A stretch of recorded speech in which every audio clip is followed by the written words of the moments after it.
Yo, I think we are live. Are we live? We are Yeah, live. let me get the chat open.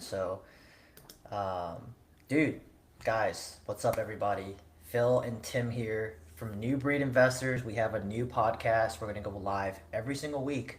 This is the only week that we're going to do at 8 p.m. Eastern Standard Time. Yeah. Every Tuesday, we'll be live at 6 p.m. This is going to be more of like a podcast type thing where we'll kind of discuss what's going on in our business, what we see is going on in real time, and open up for Q&A for anybody that wants to just hang out with us and ask us questions about business, real estate, life. This is kind of like your chance to get to know us a little better. So I'm a big chatter, so I'll let Phil kind of say No. what's up. Hey, what's up, Daniel? Good to see you, bro. Um, so we'll be talking about AI stuff today and how it's affecting business, how it can potentially affect business, and what we're doing to like leverage it. I know it's been one of the bigger topics of like every single business out there. And shoot, we'll just kind of shoot the shit for a bit. And I've been doing some research in regards to AI today too as well. And I saw this tool called TestFit, and what that is basically how engineers, how they draft up like plots of lands to see how they can build on it. They can do setbacks, they can do all kinds of sorts of stuff on it. This particular AI tool, you can just basically put your parameters in and what you want to build, and it's going to automatically build it Oh, out, and then you can drag and drop it however you want, depending on the size of the lot. It's that's actually, kind of crazy. dude, it's super sick. So I was looking at this today. I was like, man, if I was a developer, I would be like on this like shit on like a fly on crap, basically. I think there's so many different softwares now, right? Like I think every day there's a new AI bot agent, like voice agent, like it's getting out of hand, and it's whatever you use one software, I feel like the next week you'll have a better one Yeah. that outperforms the one that you're using, you know what I mean? 100%. I mean, right now, we're using AI right now to lock up deals. I know you locked up a deal, potentially locked up a deal, locked an appointment the other week, straight up. So if you guys are not using AI, it could definitely help. Well, it helps us, honestly speaking, helps us a lot. Uh, and I mean, did you end up locking that deal up by chance? I'm actually talking to the seller right now. I was just texting her, but no, but like what's crazy is like everyone thinks AI right now is like ChatGPT, Yep. right? And then there's like layers to it. There's like ChatGPT. There's Gamma stuff. So like if you guys need PowerPoint slides or presentations, Oh yeah.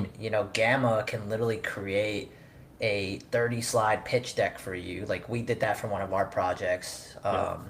And it did it in 5 minutes or less, right? You just need to feed the right prompts. And it was way better than something that I would make. But, there's also agents. So, like, these AI robots are literally managing your workflow and, like, doing everything that, a VA would do. So, basically, as soon as this AI bot, from a wholesaler's perspective, as soon as this AI bot that we're building is complete, I don't need my VAs anymore.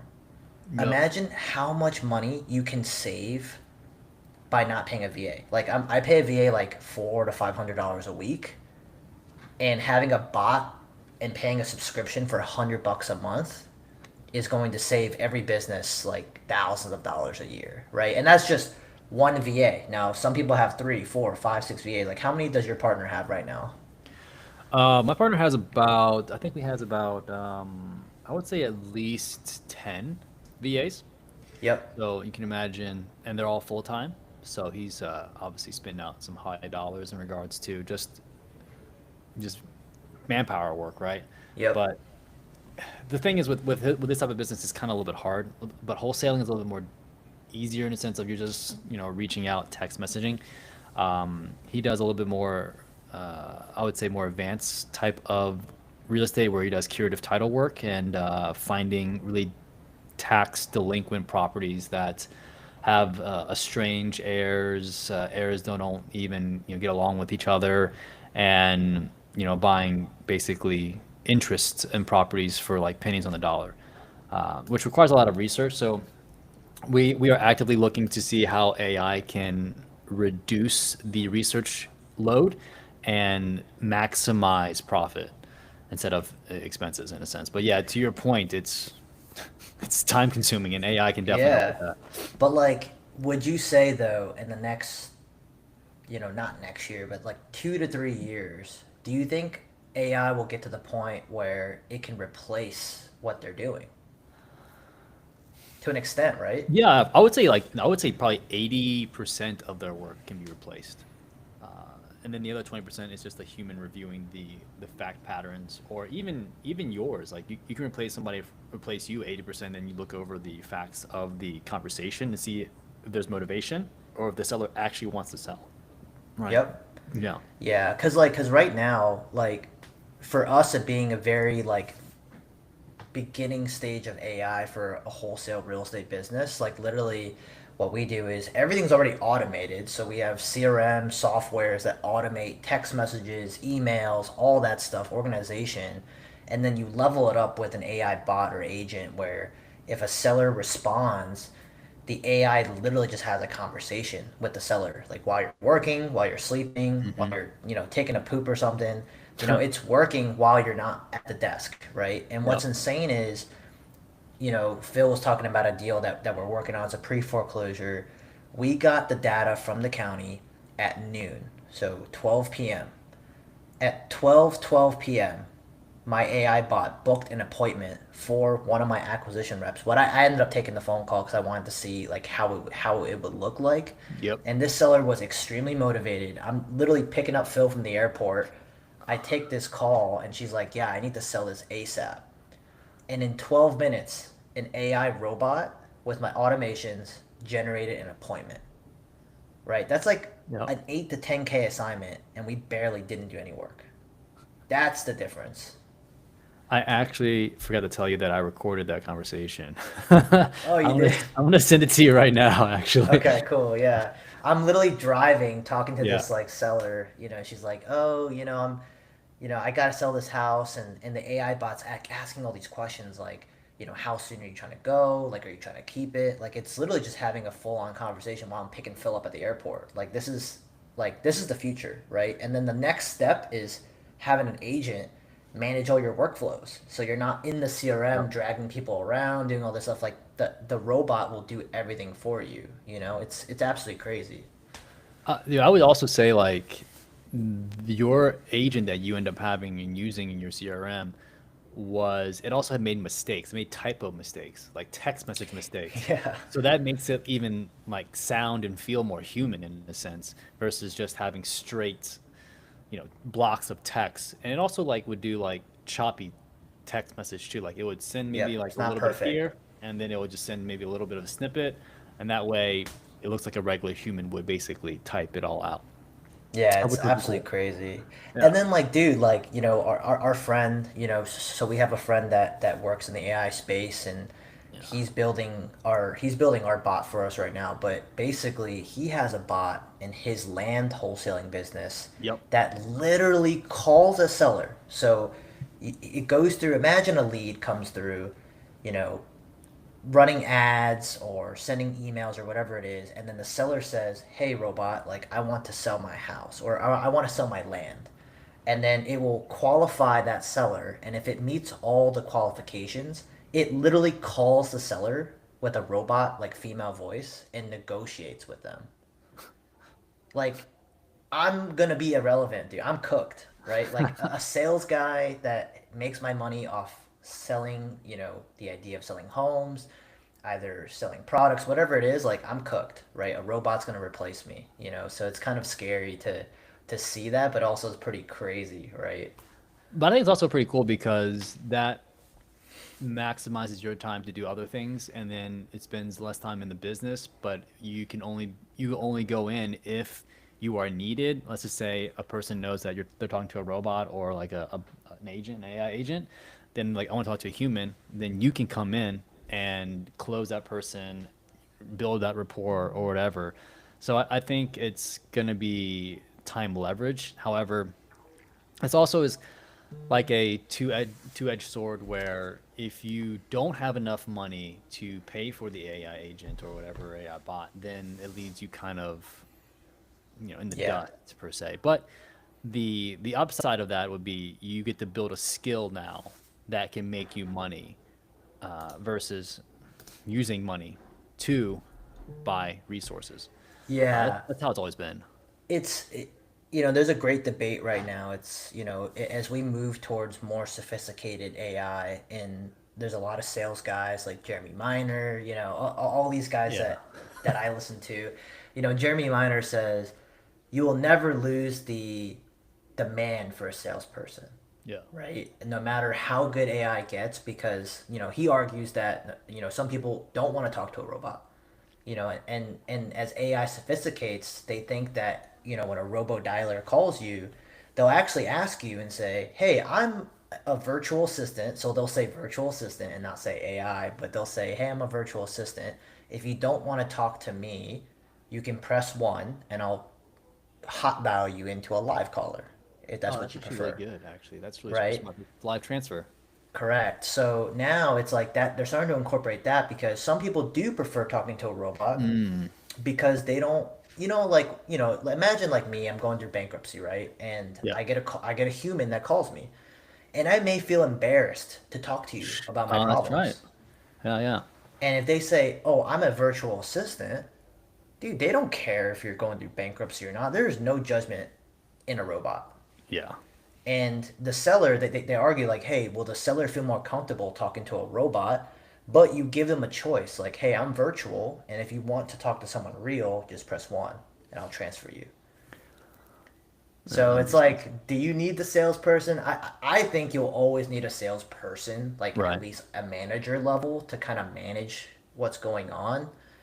But I think in terms of like lead managers, like cold callers, bro, I think cold callers are going to be cooked in the next year. I won't have any cold callers on my team in the next year, guaranteed. That'd be actually pretty nice. Because that particular cold calling game, hiring and finding people is time intensive, and the churn is just is brutal. And then training someone is also brutal, even though you might have a good onboarding process. It just still takes time. But I mean, to your point, dude, it's going to be a no-brainer for a lot of businesses Yeah, just going forward. I mean, I think that like I foresee the way like my business will be built is I'll have two or three acquisition sales closers that are on salary. We'll keep the best ones that we have. Hmm. And then all the every wholesale operator, if you're listening and you're cranking out deals and you manage teams, you know that the hardest part in your business is your lead managers is and we call lead manager our cold callers, right? So anybody that's digging through, cold outreach or doing the follow-ups, those are lead managers. And those are the hardest people to deal with because like Phil said, high churn, lots of training involved. You're mostly pulling dudes off the street and teaching them the game of real estate. And most of them, they learn the game and they end up leaving, right? Yeah. So it's like you do all this training, you're doing this rotation of lead managers, and those are the hardest people to train. Like, yeah, it's so painful. So those are the first people that I want. Unfortunately, I'm not saying I like to fire people, but those are the first people that you have to phase out of your business, right? Just because it's just a lot of stress off your plate where you just have an efficient robot doing all the monotonous tasks that a normal person doesn't want to do, and you focus on feeding your acquisition managers quality leads where they can get paid, right? Because if you don't got leads, you can't pay your acquisition managers either. So Yeah. I mean, you guys make a good point. On the top of the AI, just in general, like since that's going to be phasing out part of the business, I wonder. I mean, I foresee like underwriting going next. I think there's a couple of other softwares that are emerging that you can do underwriting. I mean, ChatGPT also has a little bit of underwriting skills. yeah, And if you were to type in like, hey, what are the comparables of 123 Main Street, it'll probably give you a generalization of it. But if you provide more parameters and more criteria to it, then it will basically follow through it. But as we get better versions and better versions of ChatGPT and other AI software, I think we're gonna see like a new wave of like underwriting tools, which I've kind of seen already. Yeah. We're all waiting for that, right? The Yeah. underwriting tool. I mean, Like, every single one of us is waiting. But I think, like we've talked about this before, it's more of the data, right? yeah. Like getting the right data to be able to underwrite the deal. Like I think a ChatGPT model right now can underwrite a deal if it's got all the comps. Yep. But it's so hard because, Texas, if you're a Texas Yeah. investor, you can't get the data normally. So how does a how does a underwriting AI software underwrite those type of properties in those states? Yeah, as a non-disclosure states, that's going to be very difficult. They're going to need MLS access, which is going to be Pricey. pricey. But I mean, I think you would have to go to like maybe the NAR, the National Association of Realtors, to get access to like to get plug into their KPI or not KPIs, their APIs in order for you to get the data onto your system. However, I don't know they're going to feel a certain way about that. And I'm Yeah. sure it might be a pricey license too as well if they end up doing that. I know, but I feel like, Zillow and MLS Yeah. and all these guys, it is a way to get paid.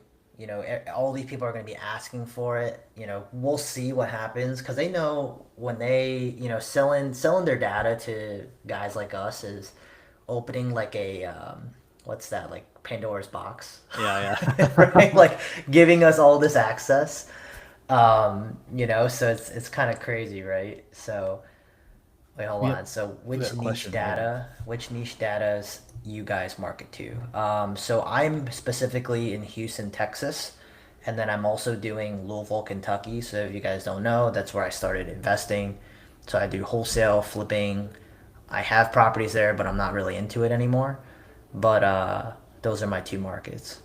Yeah, my market is in Richmond, Virginia. That's where I'm at right now. That's where I'm started. That's where I started from. I just mostly do fix and flipping rentals, and then I'm moving into a new model in the state of Texas too, as well, like Austin and Houston, where I'm doing more curative title work, which basically is also a niche data, right? It's targeting people that are in distress with tax delinquent properties, where if an heir, so let's say the owner of record dies and they don't go through the probate process or they don't have a will, it goes to intestacy laws in Texas, and then from there, depending on the heir situation, people that actually are the children of the deceased owners, if they're in like, let's say, not good terms with each other and they're estranged, then that's also good because no one's talking to each other, and that's where even more distress is comes into play, where I can come in and negotiate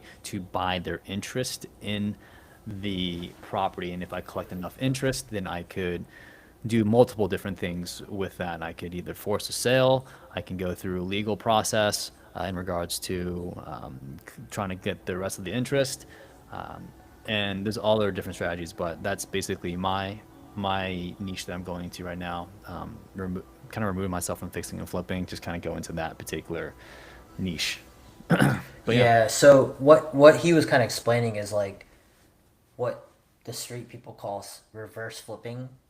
Right? So that's like the street lingo version of it. yeah, It's yeah, like it's like hardcore advanced wholesaling, bro. Like what we do is I would say grade school compared to what Phil's business model is, right? You got to do a whole bunch of investigations. You're dealing with yeah, people who passed away.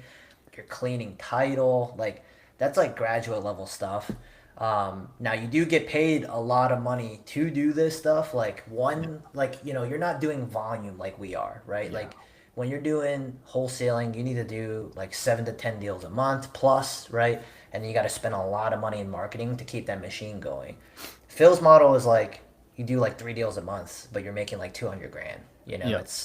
It It's sounds sexy, but it's it's a a longer lot. cycle, and also it's way more time, way more people you got to outreach. You don't have to do the crazy market spend like most wholesalers do. I know a buddy of mine was spending about $50,000 a month in marketing costs, which is just disgusting if you think about it. Yeah, and that's without their staff. Yeah. That's without staff. And then whereas this model, like you are given a list of tax delinquencies from the county or the city or whatever, and you just basically comb through it line by line, which is way more tedious, way more in like labor intensive, and it requires patience. And you get to have like a particular fact pattern that you want to look into in order for you to actually dig into. So, best way to describe it is wholesaling is like checkers, and then reverse wholesaling is like playing chess.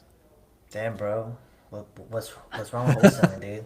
Checkers is Nothing. fun. Checkers is Checker is fun, fun. actually. I love No. checkers. Checkers is fun. Okay. But okay, so let's talk about AI stacks that you're currently using. So Dude. everyone's got like 60 subscriptions, right? Oh I yeah. think every month me and Phil are like, oh, like we should buy this. It's only $20, and Yeah.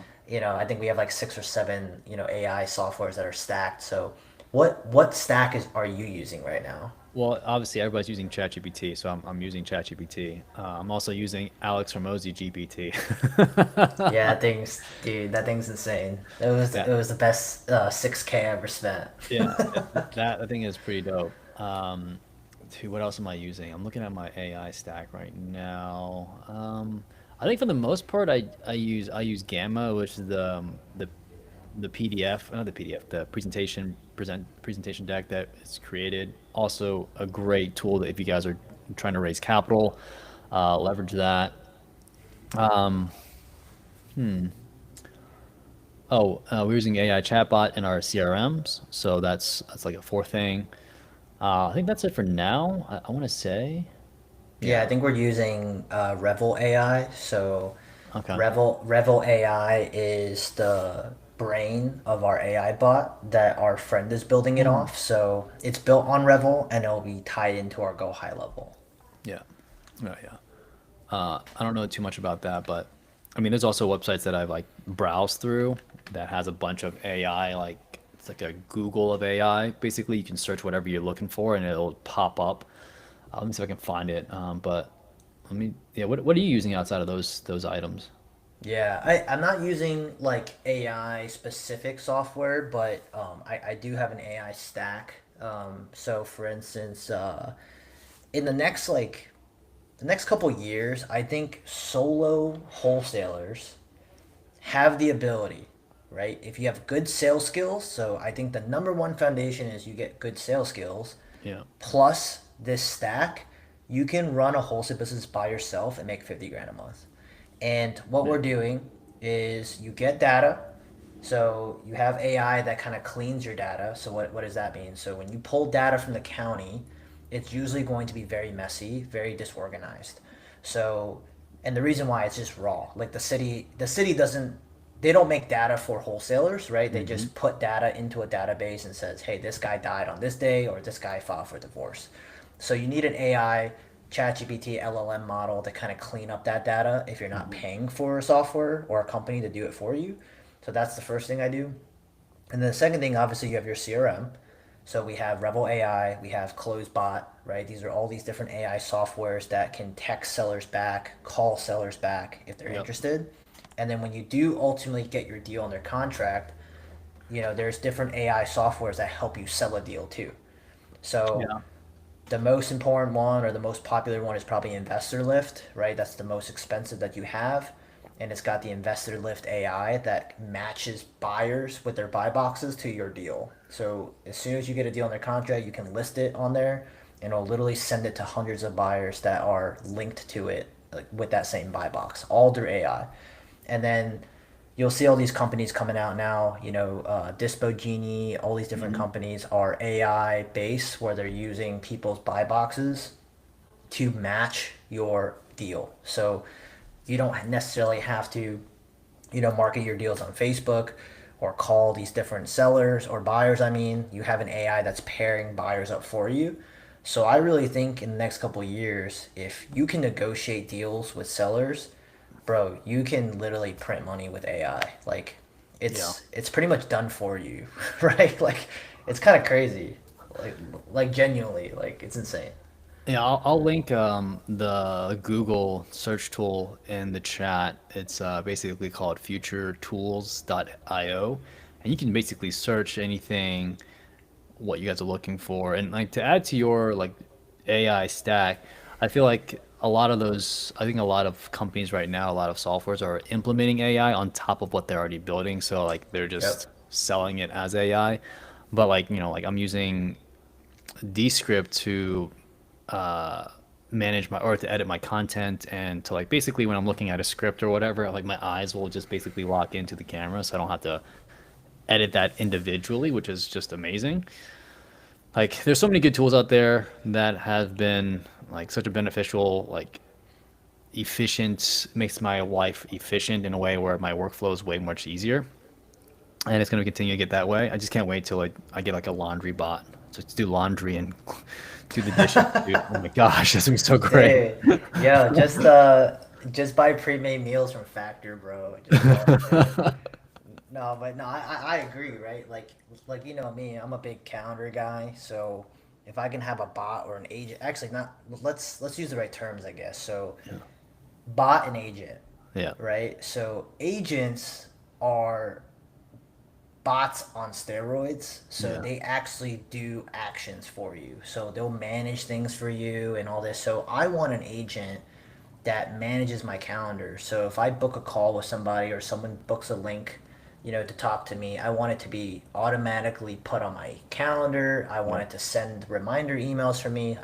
I want to get that taken care of, and email management, where there's already agents that exist that literally reads your emails and sorts it out for you, yep, and you don't need to like really read it. Like it'll delete stuff that you don't want, and then it'll unsubscribe you from spam emails. Like that's what I want, because I spend every morning going to my emails every morning. So that's it's something that actually I can get back. You know what I'm they saying? they do that actually. I think you can get a thing called Fixer.io, which it does emails as well. I've been meaning to get into that, but I'm gonna be joining a team, so they basically have that for me. So I'm gonna apply that once I join the team. That's what I'm That's good. saying, dude. Yeah, Like it's another $20 subscription that I know. I that I gotta pay, right? I So mean, even Canva's implementing AI too as yeah, well. And Canva. Yep, we use Canva a lot for yeah, content. Basically, everything we do now, if you're a company and you're not implementing AI in some sort, I feel like you're gonna get cooked. Like you're gonna just get left behind. yeah, And I'm not saying like AI is going to replace every job in 5 years. Now, I think a lot of jobs will be replaced in 5 years, but you know, I think the most important thing is like, hey, how can you cut out tasks that you physically don't want to do, where you can free up time? And time is, this could be a whole nother podcast episode, but time can be different for everybody. mm-hmm. Like hanging out with your family, that's great quality time to get back, not Oh yeah. dealing with stupid stuff, right? Or you can be crazy like us. We probably free up time to work on something else, right? Yeah. So it just depends on what you're looking for, but ultimately you have the ability. If you have some money to spend, you can cut out a lot of monotony out of your life and free up your time for whatever you want to do. If you want to go F around in Vegas, go ahead. You know, the choice is yours. Yeah. F around and find out, right? That's right. That's right. Yeah, dude. I mean, honestly, like I think the way we are kind of optimizing our lives in regards to leveraging AI for our business, not only with talking to sellers, talking to optimize time with research and all the mundane tasks of emails, messaging, and all that other fun stuff. I feel like it's been going towards that. We've been, investing quite a bit of money into optimizing those areas of our life, and I feel like it's going to be pay off soon. But there's also ever changing like software that comes out that makes it even easier for the optimization. So we just have to, I guess, be aware of what's coming in the pipeline and then see if it fits within our lifestyle. I mean, that's ultimately what it comes down to. Yeah, I mean, there's just so many things coming out, and it's kind of overwhelming, right? Yeah. You're tracking all these different apps and softwares, and it's like, but you probably have an AI software that can tell you like what's going on, right? Yeah, Like GPT.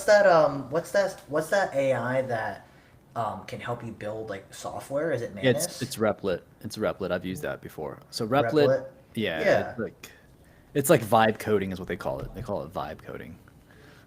It's just Is that you like just just type chill? Is out. that like just coding for chill people? That's I don't know where they came from. People make some awesome terms. I would say it's just like basically you can type what you want for type what you want to build, and the AI will build it, which is also insane.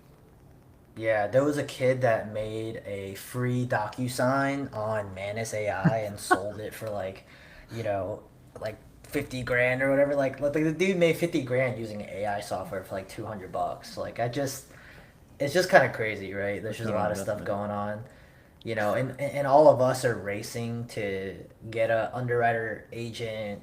Oh We're yeah. all racing to get a voice AI. Like, every wholesaler, coach, and guru like has some sort of AI sales trainer Mm-hmm. or AI sales bot, right? Yep. And they're all racing to get the new one and the best one out there. And every week there's a new company that's better because One hundred they're percent. every day like AI gets better. So you'll come out with a product today, 2 weeks later you'll get a new sales bot that'll kick that bot's ass, and it's Yep. like, oh great, I gotta go buy that one now, right?